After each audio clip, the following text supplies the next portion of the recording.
Hello बच्चों, कैसे हो आप सब। बच्चों, क्या आपने कभी सोचा है कि हमारे घर में जब हम गैस चूल्हे को जलाते हैं और उसके ऊपर बर्तन रखते हैं तो वो बर्तन काले क्यों नहीं होते, और इसी के साथ वो धुआं भी नहीं देता। इसके साथ ही जब हम आप देखते होंगे कि रबर या फिर प्लास्टिक को जलाते हैं तो भी बहुत सारा धुआं निकलता है। तो इसका क्या कारण होता है, इसी के साथ ही हम जानेंगे कि जो हमारा घी जो होता है वो सर्दियों में जम क्यों जाता है जबकि तेल बिल्कुल भी नहीं जमता। तो क्या होता है इसके पीछे कारण, क्या इसके पीछे भी साइंस है। तो आज की क्लास में हम इसी के बारे में चर्चा करेंगे। लेकिन उससे पहले हम देखते हैं कि हाइड्रोकार्बन क्या होते हैं, ये कितने टाइप के होते हैं। चलिए शुरू करते हैं आज की क्लास। तो बच्चों, मैंने आपको पिछली वीडियो में बताया था कार्बन के बारे में कि कार्बन की बहुत बड़ी फैमिली है और उस फैमिली में से एक मेंबर कौन है, हाइड्रोकार्बन भी है। उसकी हम आज बात करेंगे। जैसे कि हाइड्रोकार्बन जो है बच्चों, ये किससे मिलकर बना है, हाइड्रोजन और कार्बन से। हाइड्रोजन को हम किससे रिप्रेजेंट करते हैं, H से। कार्बन को हम किससे रिप्रेजेंट करते हैं, C से। यानी कि वे यौगिक जो केवल हाइड्रोजन और कार्बन से मिलकर बने होते हैं उनको हम क्या बोलेंगे, हाइड्रोकार्बन।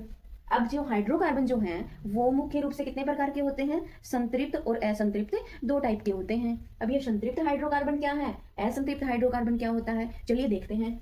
संतृप्त हाइड्रोकार्बन जो है इसका भी नाम से ही पता चल रहा है, यानी कि ये पूरी तरीके से भरा हुआ है, इसकी तृप्ति पूर्ण हो चुकी है। असंतृप्त यानी कि इसकी तृप्ति पूर्ण नहीं हुई है, यानी कि ये क्या है, भूखा हाइड्रोकार्बन। कौन सा है भूखा हाइड्रोकार्बन, असंतृप्त हाइड्रोकार्बन। इसको आप यूं समझ सकते हो जैसे कि आप किसी पार्टी में गए हुए हो और आपके दोस्त भी आए हुए हैं। आपके दोस्त कहते हैं चलिए यार मिठाइयाँ खा लेते हैं, तो आप कहते हो नहीं मेरा तो पहले से पेट भरा हुआ है, मैं नहीं खाऊंगा, आप लोग खा लो। तो इसका मतलब जिसका पेट भरा हुआ है वो क्या हो गए, संतृप्त हो गए। और वो लोग क्या करते हैं, मिठाई देखते ही, आइसक्रीम देखते ही और पिज्जा बर्गर देखते ही उसकी तरफ दौड़ पड़ते हैं। इसका मतलब वो क्या है, उसके पेट में अभी भूख बाकी है। और वो कौन से हैं, जिनका पेट भरा हुआ नहीं है, वो हो गए असंतृप्त हाइड्रोकार्बन। चलिए इसके बारे में और देखते हैं क्या क्या होता है। तो ये क्या है, संतृप्त हाइड्रोकार्बन जो है वो नीली ज्वाला के साथ जलते हैं और धुआं नहीं देते। तो आपने देखा होगा अपने घर पे कि मम्मी दादी जब भी चूल्हा जलाती हैं, गैस चूल्हा जलाती हैं, तो वो क्या होता है, नीली ज्वाला के साथ जलता है और गैस के ऊपर बिल्कुल भी धुआं नहीं निकलता ना, और बर्तन भी काले नहीं होते। इसका मतलब उसमें क्या है, संतृप्त हाइड्रोकार्बन है, क्योंकि उसके अंदर जो कार्बन के पार्टिकल्स होते हैं वो क्या होते हैं, पूर्ण रूप से जल जाते हैं, यानी कि उनका क्या होता है, पूर्ण दहन होता है। इसीलिए वो बिल्कुल भी धुआं नहीं देते और कैसी ज्वाला के साथ जलते हैं, नीली ज्वाला के साथ जलते हैं। और ऐसे ही हम बात करते हैं असंतृप्त हाइड्रोकार्बन की। तो असंतृप्त हाइड्रोकार्बन जो है वो पीली ज्वाला के साथ जलते हैं और काला धुआं देते हैं। हम देखते हैं जैसे कि आपने कोई टायर वगैरह फैक्ट्रियों में या फिर कहीं रोड पे जाते हुए देखा होगा कि टायर्स वगैरह जलाते हैं, या फिर हम घर में भी इधर उधर कचरा पड़ा होता है तो प्लास्टिक को जलाते हैं, तो उसमें क्या होता है, बहुत सारा काला धुआं निकलता है और बहुत बदबू भी आती है ना। तो उसमें भी कौन सी ज्वाला होती है बेटा, पीली ज्वाला होती है। तो इसका मतलब क्या हो गया कि असंतृप्त हाइड्रोकार्बन जो है वो कौन सी ज्वाला देते हैं, पीली ज्वाला देते हैं। और कैसा धुआं देते हैं, काला धुआं देते हैं, क्योंकि जो कार्बन पार्टिकल्स जो हैं उनका क्या होता है, अपूर्ण दहन होता है, यानी कि वो पूर्ण रूप से नहीं जलते। तो असंतृप्त में क्या हो गया, अपूर्ण दहन होता है। इतना आ गया समझ में। चलिए आगे शुरू करते हैं। तो संतृप्त हाइड्रोकार्बन क्या होते हैं, एकल बंध बनाते हैं, यानी कि कौन सा बॉन्ड बनाते हैं, सिंगल बॉन्ड बनाते हैं। और असंतृप्त हाइड्रोकार्बन कौन सा बॉन्ड बनाते हैं, डबल या फिर ट्रिपल बॉन्ड, यानी कि द्विबंध और त्रिबंध बनाते हैं। सिंगल बॉन्ड को कैसे लिखेंगे हम, एक सीधी रेखा में, यानी कि आपका सिंगल बॉन्ड क्या होता है, सीधा साधा होता है। और डबल बॉन्ड को डबल ऐसे लिखेंगे और ट्रिपल बॉन्ड को तीन तीन रेखाओं में लिखेंगे। जैसे कि आप ऐसे समझ सकते हो, ये क्या है, आपका एकल बॉन्ड है और इसके एकल बंध के इस और ये क्या है, यहाँ कार्बन होता है और इसके इस और भी हाइड्रोजन जुड़ा होता है और इस और भी हाइड्रोजन जुड़ा होता है। और ऐसे ही अगर द्विबंध की बात करें तो द्विबंध आपका हो जाएगा कुछ इस टाइप से, यानी कि यहाँ भी कार्बन है और यहाँ भी कार्बन है और इसके दोनों तरफ और क्या बने हुए हैं, और क्या जुड़े हुए हैं, हाइड्रोजन जुड़े हुए हैं। ये द्विबंध जो होता है इसमें एक बॉन्ड क्या होता है, सिग्मा बॉन्ड होता है, और एक जो होता है पाई बॉन्ड होता है। तो इसमें पाई बॉन्ड जो होता है बच्चों वो बहुत ज्यादा क्या होता है, कमजोर होता है। ऐसे ही हम ट्रिपल बॉन्ड यानी कि त्रिबंध की बात करते हैं। तो त्रिबंध जो है इसमें क्या होगा, यहाँ भी कार्बन और यहाँ भी कार्बन, और इसके एक एक और क्या होते हैं, हाइड्रोजन जुड़े होते हैं, क्योंकि कार्बन कितने बॉन्ड बनाता है, 4 बॉन्ड बनाता है। तो ऐसे होता है ट्रिपल बॉन्ड।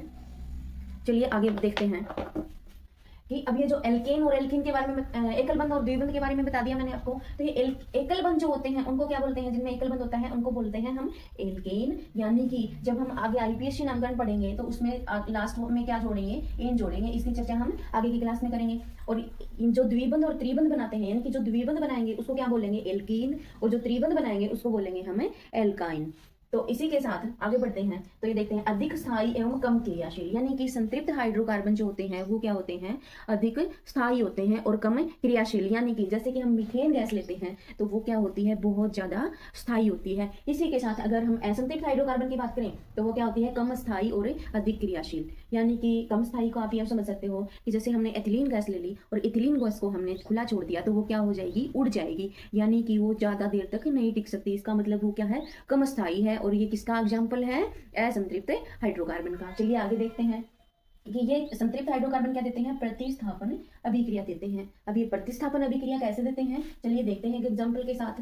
तो संतृप्त हाइड्रोकार्बन जो है वो प्रतिस्थापन अभिक्रिया देते हैं, यानी कि मैंने लिया मीथेन, इसके साथ मैं लेती हूँ क्लोरीन।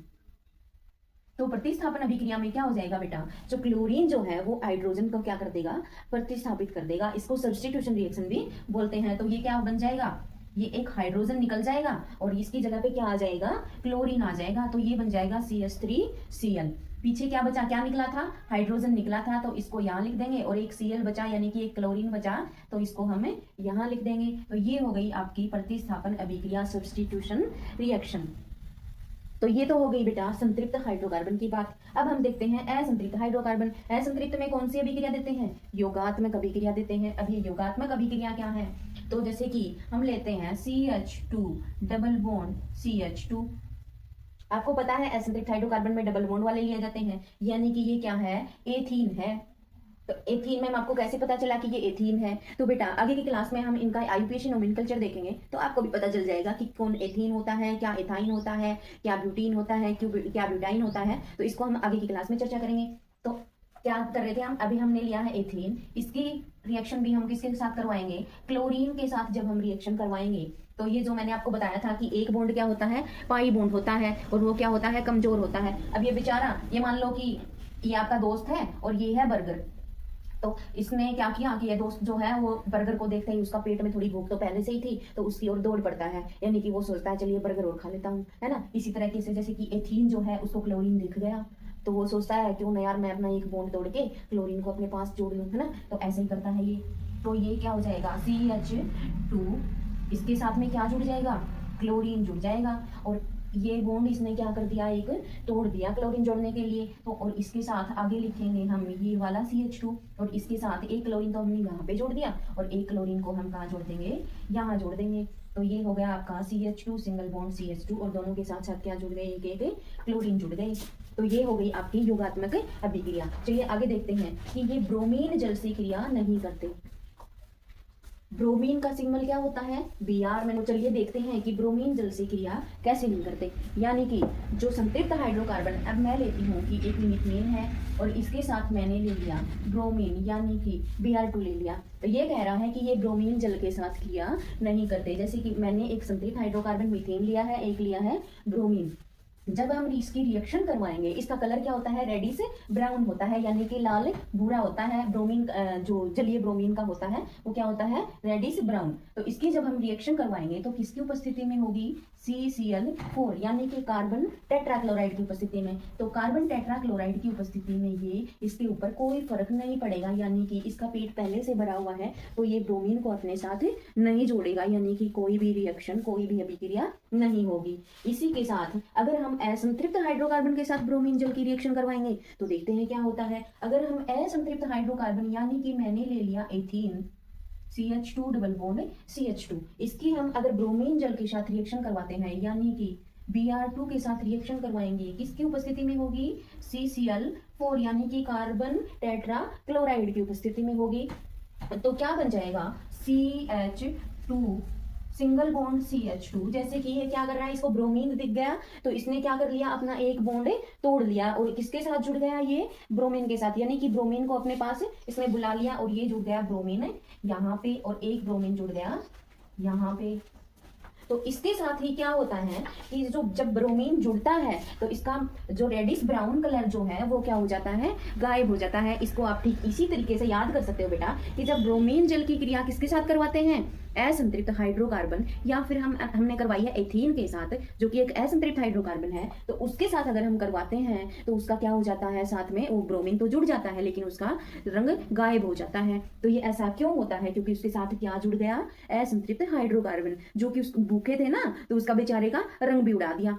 तो इसको आप ऐसे समझ सकते हो जैसे कि आप क्लास में कुछ भी याद नहीं करके आए और मैम आ जाती है और मैम कहती है कि आज मैं आपका टेस्ट लूंगी बच्चों, तो आपके चेहरे की हवाइयाँ नहीं उड़ जाती, चेहरे का रंग उड़ जाता है ना। ठीक इसी प्रकार से ब्रोमीन के आने से, ये ब्रोमीन नहीं, मीथेन एथीन के साथ जुड़ने से क्या हो जाता है बेटा, इसका ब्रोमीन का कलर उड़ जाता है। तो इसके साथ ही हम इसके एग्जाम्पल देख लेते हैं। तो बच्चों इसका एग्जाम्पल है मीथेन, एथेन, और इसके साथ ही बहुत सारे एग्जाम्पल और भी हैं, जैसे कि हमारी जो सीएनजी गैस है, कंप्रेस्ड नेचुरल गैस, एलपीजी है, लिक्विड पेट्रोलियम गैस है, वो भी इसका एग्जाम्पल है। और इसके साथ में ही हम देखते हैं कि हमारा घी जो है वो सर्दियों में जम जाता है, यानी कि इसके जो पार्टिकल्स हैं, इसकी जो बॉन्डिंग होती है वो बहुत ज़्यादा क्या होती है, स्ट्रॉन्ग होती है।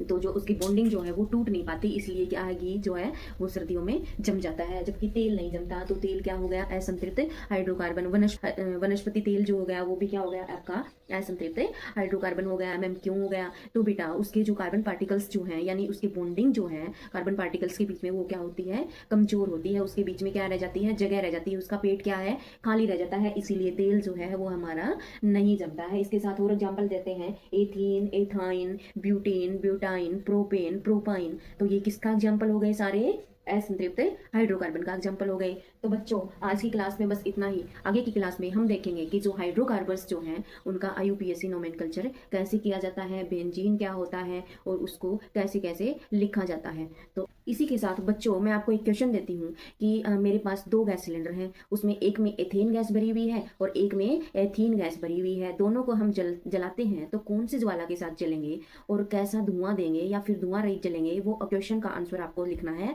कमेंट में। जो भी क्वेश्चन का आंसर सही लिखेगा उसके कमेंट को मैं पिन करूंगी।